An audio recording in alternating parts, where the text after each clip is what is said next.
जय शिवराय. 3 पुजाऱ्यांनी मिळून एका मुलीचा बलात्कार केला, तेही मंदिरात. तिचा गळा दाबला, तिला दगडाने ठेचलं आणि तिला वरून खाली फेकून दिलं. आगरी कोळी समाजाची अक्षता.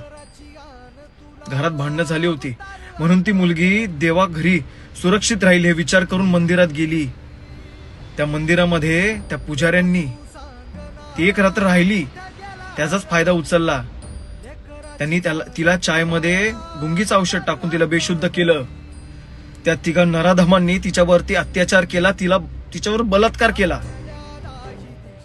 ती उठली, जागी झाली, ती ओरडू लागली.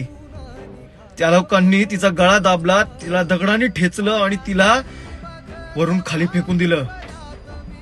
बेलापूरच्या जवळ तिचा मृतदेह भेटला. पोलीस प्रशासनाने आता गप्प बसू नका, लोकांनी गप्प बसू नका. आज ती होती, उद्या आपल्या आया बहिणी असतील. हे असे न्यूज भरपूर असतात, पण आपल्याला दाबले जातात, आपल्यापर्यंत पोहोचत नाहीत. पोलीस प्रशासनाने सरकारपर्यंत ही आवाज उठली पाहिजे. भावांनो, व्हिडिओ शेअर करा, तिचे फोटोज सोशल मीडियावरती जिथं तिथं जस्टिस फॉर अक्षता हे हॅशटॅग रन करा. तिच्यासारख्या अशा अनेक भगिनी असतील जिला त्रास होतील.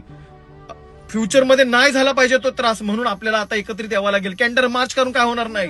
भावांनो, तिच्या नावाचं हॅशटॅग रन करा. तुम्ही तिचे फोटोज व्हिडिओ स्टोरीला टाका आणि शेअर करा, व्हायरल करा.